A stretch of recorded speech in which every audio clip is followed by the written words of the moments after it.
आज हम आप सबको विंध्याचल का महात्म्य सुना रहे हैं। आप लोग प्रेम से सुनिए। किसी समय पार्वती जी के मन में महापुनीत विंध्याचल क्षेत्र की जानकारी प्राप्त करने के निमित्त आकांक्षा उत्पन्न हुई। उस विंध्याचल क्षेत्र की जहाँ वरिष्ठ ऋषियों ने अपने जीवन को दीर्घकाल साधना में रत रहकर बिताए थे। एक बार कैलाश पर्वत पर प्रसन्न मुद्रा में अवस्थित देखकर पार्वती जी ने शंकर जी से अपनी जिज्ञासा प्रकट की कि हे नाथ, मैंने आपके मुख से लोकोपकारी अनेक बातें सुनी हैं, फिर भी मेरे हृदय में विंध्य क्षेत्र के महात्म्य के संबंध में श्रवण करने की इच्छा प्रादुर्भूत हुई है। आप कृपया मेरी उस इच्छा को पूर्ण कीजिए। प्रत्युत्तर में शंकर जी ने कहा, हे देवी, तुमने मुझसे वही बात पूछी है जिसे कहने की इच्छा मेरे मन में बहुत पहले से विद्यमान थी। इतना कहकर शिव जी विंध्य क्षेत्र के महात्मा का वर्णन करने लगे।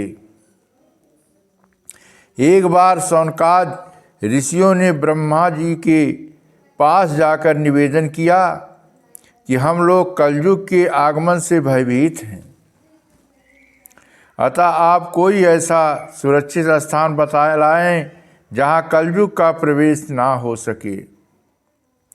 ऋषियों की बात सुनकर ब्रह्मा जी ने कहा, मैं एक ऐसा स्थान बतलाता हूँ जहाँ कलयुग की छाया भी नहीं पहुँच सकती। आप लोग मेरे चक्र को लेकर जाइए और वह चक्र जहाँ रुक जाए वही नमिखारण्य समझिए। ब्रह्मा जी के कथनानुसार ऋषियों द्वारा ले जाया गया वह चक्र जहाँ रुक गया वही ऋषिगण नमिखारण्य समझकर निवास करने लगे। एक बार पुराण वेत्ता व्यास जी के शिष्य सूत जी भ्रमण करते हुए वहाँ पधारे। शौनकाद ऋषियों ने सूत जी से कहा कि आप तो पुराणों के मर्मज्ञ हैं, अतः मुझे वैसी कथा सुनाइए जिसके सुनने से भूतलवासी कलयुग के भय से मुक्त रह सकें। श्री सूत जी द्वारा अनेक कथाओं को सुनने के पश्चात मुनियों ने उनसे विंध्याचल महात्म्य सुनाने का निवेदन किया। मुनियों के आग्रह को स्वीकार कर सूत जी ने उन्हें इस प्रकार से कथा सुनाई। किसी समय महर्षि नारद हाथ में एक तारा बीड़ा लेकर भ्रमण करते हुए बाद्रिक आश्रम जा पहुँचे। वहाँ भगवान नारायण की स्तुति करने के पश्चात नारद जी ने कहा, भगवान, मैं संपूर्ण सिद्धदात्री विंध्यवासिनी के महात्म्य को सुनना चाहता हूँ। भगवान उन्हें महात्म्य का दिग्दर्शन करने लगे। एक बार भगवान विष्णु शिव जी के कैलाश पर उनसे विंध्य महात्म्य सुनने के निमित्त पहुँचे। शिव जी को ध्यानावस्थित देखकर विष्णु ने उन्हें प्रणाम कर कहा, भगवान, मैं आपके श्री मुख से विंध्य महात्म्य सुनना चाहता हूँ। अतः आप विंध्य क्षेत्र की श्रेष्ठता, वहाँ के निवासियों की गतिविधि एवं तीर्थाद स्थलों का विस्तृत विवेचन करने को कृपा करें। भगवान विष्णु से शिव जी ने कहा कि विंध्य क्षेत्र की महिमा असीम है। इसके संबंध में जितना भी कहा जाए वह थोड़ा है। मनुष्यों को जो फल दान यज्ञ तप आदि कर्मों से भी नहीं मिलता, वही फल सहज ही वहाँ के निवासियों को भगवती के दर्शन मात्र से उपलब्ध हो जाता है। अब मैं आप लोगों को वहाँ के तीर्थ स्थानों का विवरण बतलाता हूँ। विंध्य क्षेत्र के पूर्व में स्थित मिर्जापुर नामक शहर में तारकेश्वर नामक एक शिवलिंग है। उनके आगे तारक नाम का एक कुंड है। जिसमें स्नान करने से मनुष्य सभी पापों से छूट जाता है। इसके अतिरिक्त उस स्थान के आप पास जितने भी शिवलिंग हैं उन सभी के दर्शन से पापों का शमन होता है। संपूर्ण शिवलिंगों में श्रृंगेश्वर नामक महादेव सर्वप्रथम हैं, जो पाप भक्षक हैं। उसके आगे चतुर्देश्वर, अष्टदागांश्वर, शैलेश्वर और अंत में महेश्वर नामक महादेव हैं, जो संपूर्ण पापों और दोषों का नाश करने वाले हैं। तारकेश्वर महादेव के महात्मा का वर्णन यदि मैं 100 वर्षों तक भी करूं तो पूरा नहीं हो सकता। जो लोग तारकेश्वर महात्मा को सुनते हैं वे इस जन्म में सुख भोग कर अंत में मोक्ष के भागी होते हैं। तारकेश्वर महादेव के पश्चिम भाग में नारायण नामक एक सरोवर था, जो आजकल गंगा जी में विलीन हो गया है। उसे आजकल तार घाट के नाम से जाना जाता है। कहा जाता है कि इसी सरोवर पर भगवान विष्णु शिव जी की तपस्या किया करते थे। शिव पूजन के समय भगवान विष्णु नित्य प्रति सहस्त्र कमल पुष्प अर्पित किया करते थे। दैव योग से एक दिन उन पुष्पों की संख्या में एक पुष्प की कमी हो गई। पुष्प के बदले में शिव जी को भगवान विष्णु ने अपनी एक आंख चढ़ा दी। जब एक पुष्प कम हो गया तो विष्णु भगवान ने अपना एक आंख शिव जी के लिंग पर चढ़ा दिया, जिसके कारण उन्हें कमलाक्ष कहा गया। विष्णु की कठोर तपस्या से प्रसन्न हो शिव जी ने विष्णु से कहा, मैं तुम्हारी भक्ति से अत्यंत प्रसन्न हूँ और इसके फलस्वरूप मैं तुम्हें 4 भुजा, नेत्र और असुर नाशक सुदर्शन चक्र प्रदान करता हूँ। शिव जी द्वारा प्रदत्त विष्णु के उस चतुर्भुजी रूप को देखकर आश्चर्यान्वित होकर लक्ष्मी जी ने पूछा कि आपको यह रूप कहाँ से प्राप्त हुआ। तब लक्ष्मी जी पूछनी कि आपकी सब कहाँ से प्राप्त भयल है। भगवान विष्णु ने उन्हें सारा वृत्तांत कहा सुनाया। सुनकर लक्ष्मी जी की भी ऐसी इच्छा हुई कि मैं भी तब द्वारा शिव जी को प्रसन्न कर दुर्लभ वर की प्राप्ति करूं। कहानी अब हम हो जो उन्हें तपस्या करब शिव जी के। उन्होंने इसके लिए विष्णु जी से आज्ञा मांगी और उन्होंने इसके लिए अपनी स्वीकृति दे दी। विष्णु भगवान ने लक्ष्मी जी को तपस्या करने के लिए स्वीकृति दे दिया। लक्ष्मी जी ने विंध्य क्षेत्र में जाकर तारकेश्वर महादेव का दर्शन कर नारायण सरोवर में स्नान किया और वहीं रहकर तपस्या करने लगी। सहस्त्र वर्षों तक कठोर तपस्या करने के पश्चात भी जब लक्ष्मी को शिव जी की प्रसन्नता प्राप्त ना हुई तो उन्हें बड़ी निराशा हुई। अंततो गत्वा शिव जी के प्रसन्नार्थ उन्होंने अपना एक स्तन काट कर चढ़ा दिया। लक्ष्मी जी का स्तन काट करके चढ़ा दिया। जब एक फूल कम हो गया तो शिव जी ने प्रसन्न होकर लक्ष्मी जी से कहा, मैं तुम पर अतीव प्रसन्न हूँ। तुम्हारा निवेदित स्तन ही मेरी पूजा के निमित्त बिल्वपत्र स्वरूप होगा। बेल का पत्र। जो व्यक्ति बिल्वपत्र के अभाव में मेरी पूजा करेंगे उन्हें पूजा का फल नहीं मिलेगा। अगर जो कोई व्यक्ति अगर हमको बेलपत्र नहीं चढ़ाएगा तो उसकी पूजा हम अस्वीकार करेंगे, उसको फल नहीं मिलेगा।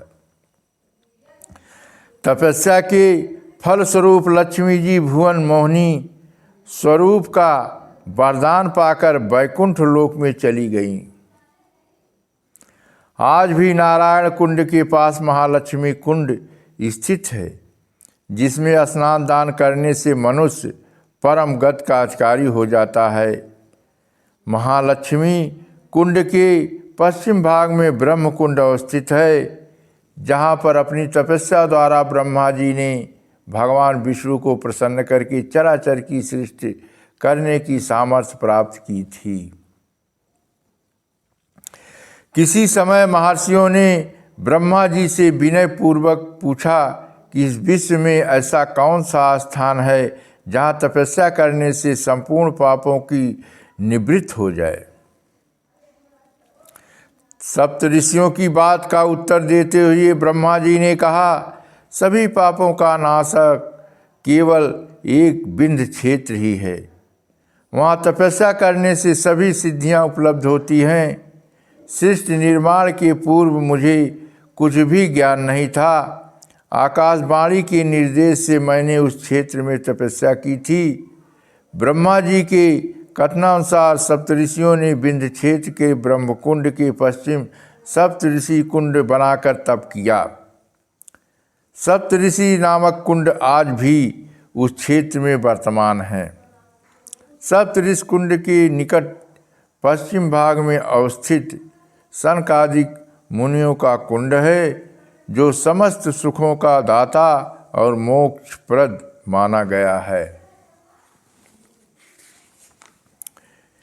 विंध्य क्षेत्र की सभी कुंडों की महात्मा का वर्णन करने के पश्चात शिव जी ने गंगा महात्मा का विवेचन करते हुए कुछ प्रसन्न स्थानों के वर्णन में कहा कि हे विष्णु जी, जो मनुष्य विंध्य क्षेत्र की गंगा में स्नान कर विंध्यवासिनी देवी का दर्शन करता है, उसे अभीष्ट इच्छित फलों की प्राप्त होती है। सप्तर्षि कुंड के निकट धर्म कुंड की धर्मेश्वर महादेव के दर्शन से चारों फलों धर्म, अर्थ, काम और मोक्ष की उपलब्ध होती है। गोकर्ण कुंड में स्नान कर गोकर्णेश्वर के दर्शन से बाल हत्या, आत्महत्या, गो हत्या एवं स्त्री हत्या के पापों से छुटकारा मिलता है। गोकर्ण कुंड के पश्चिम भाग में मत्स्येंद्र, गोरक्ष, बालनाथ, सालगोप, किपिट, करपटी भैरव, अघोरनाथ, मनमंथ और महानाथ, इन सब जोगीश्वरों ने कुंड बनाकर तपस्या की थी। उनके नामों से सभी कुंड प्रसिद्ध हैं। जो व्यक्ति विंध्य क्षेत्र में तालाब, बावली, कुंड, कूपाद का निर्माण कराते हैं, वे संपूर्ण पापों से मुक्त हो जाते हैं। इसी प्रकार पुण्योधा नदी में स्नान भाद्र शुक्ल द्वादशी तिथि को नाग कुंड में स्नान कर जो वामन भगवान का व्रत करते एवं ब्राह्मणों को अन्न दान देते हैं, वे अश्वमेघ यज्ञ करने का फल पाते हैं। विंध्याचल क्षेत्र के दर्शनार्थियों को विंध्याचल स्टेशन उतरकर जाना पड़ता है। यह स्टेशन मुगल सराय से इलाहाबाद की बड़ी लाइन में मिर्ज़ापुर से आगे पड़ता है। कुछ लोग मिर्ज़ापुर उतरकर रिक्शे के आज से भी विंध्याचल पहुंचते हैं। यहाँ आने के लिए काशीवासियों को विशेष सुविधा है। वाराणसी स्थित बेनियाबाग एवं गोलगट्टा से विंध्याचल के लिए सीधी बस सेवाएं प्राप्त होती हैं। कोई भी व्यक्ति दिन भर में दर्शन कर पुनः सायंकाल वाराणसी आ सकता है। मंदिर के नीचे ही भागीरथी की धारा प्रवाहित होती है। त्रिकोण यात्रा प्रारंभ करने के पूर्व गंगा स्नान कर विंध्यवासिनी देवी का दर्शन करना चाहिए।